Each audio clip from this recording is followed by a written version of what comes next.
They were soldiers without bullets, artists in fatigues, illusionists in olive drab.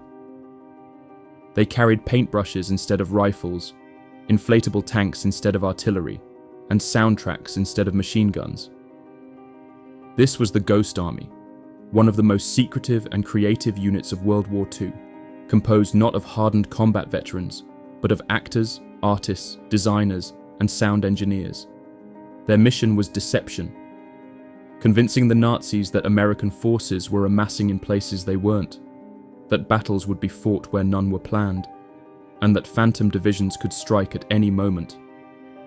For decades, their existence was buried under military secrecy. Theirs was a war of artifice, wrote historian Rick Beyer.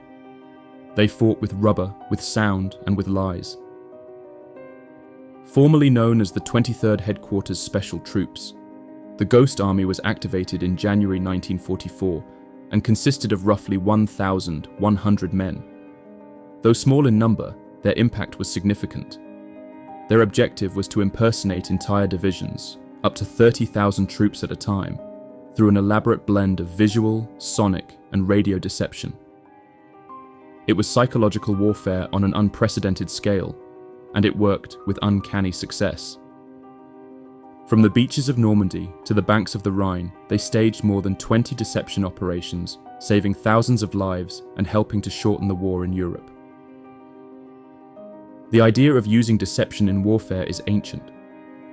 From the Trojan horse to feigned retreats by Genghis Khan, illusion has long been a tool of strategy. But the Ghost Army took it to a level never before attempted.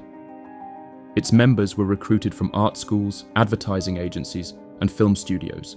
Among them were future luminaries like fashion designer Bill Blass and painter Ellsworth Kelly. Many had no combat experience, but they understood illusion. And that's exactly what the army needed. Their toolkit was astonishing. Inflatable tanks and planes made of rubber and canvas could be set up in hours and looked realistic from the air or at a distance. Lightweight and portable, they could be repositioned to simulate the movement of large armored divisions. Soldiers used paint and mud to simulate tire tracks, even staged fake maintenance operations to lend credibility to the ruse. It was theatre, wrote Beyer, staged on the largest and deadliest stage in the world. But the visual was only one layer of the deception. The sonic component was equally sophisticated. Engineers from Bell Labs created powerful speakers capable of projecting sound for up to 15 miles. Pre-recorded battle noises, truck convoys, tank movements, bulldozers, and artillery were mixed like a Hollywood soundtrack and played on loop to simulate the presence of troops. These soundscapes were carefully matched to the terrain and weather to maximize believability. Radio deception was handled by a team known as the Signal Company Special. Skilled operators mimicked the radio traffic of real divisions, replicating everything from casual chatter to encrypted orders.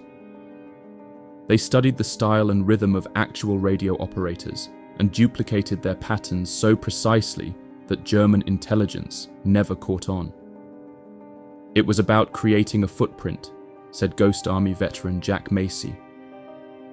If you leave a fake footprint big enough, the enemy will follow it. One of their most successful operations took place during the Battle of the Bulge in late 1944. As German forces launched a surprise offensive through the Ardennes, the Ghost Army staged a fake build-up near the Meuse River, convincing the Germans that a counterattack was imminent in an entirely different location. The ruse diverted enemy resources, buying time for Allied reinforcements to arrive. Later, in Operation Viersen, the Ghost Army simulated the crossing of the Rhine by 2 full divisions, complete with dummy tanks, fake radio signals, and sound effects. The Germans shifted troops to respond, completely fooled by the illusion. Despite their success, the Ghost Army remained classified for nearly 50 years after the war. Veterans were forbidden from discussing their role, and no official recognition was offered. Many went back to civilian life, their exploits unacknowledged. It wasn't until the 1990s, when records were finally declassified, that the full extent of their impact became known. In recent years, Documentaries, exhibitions, and books have begun to tell their story. And in 2022, the unit was awarded the Congressional Gold Medal for its contribution to the war effort. Much of what makes the Ghost Army's story so compelling is its sheer improbability. In a war defined by mechanization, brutality, and total warfare, here was a unit that fought with illusion, misdirection, and imagination. They did not kill, they did not fire, and yet their work may have saved more lives than entire battalions. Their legacy is a reminder that creativity, in the right hands, can be as powerful a weapon as any gun or bomb. Some lesser-known details make their story even more remarkable. The Ghost Army had to work not only to deceive the enemy, but also to maintain the secrecy of their own unit. Even fellow American soldiers were often unaware that what they saw, tanks moving down a road, tents pitched in a field, was a fabrication. Members of the Ghost Army had to stay in character at all times. They dressed as officers from other divisions, spread false rumors in local cafes, and even staged mock arguments about upcoming operations to be overheard by potential spies. In one instance, they threw an impromptu party in a French village, complete with military police, jeeps, and band music, all designed to sell the illusion that a major US division was headquartered there. In another, they staged the nightly movement of tanks using just a few men and a series of carefully choreographed lights and shadows.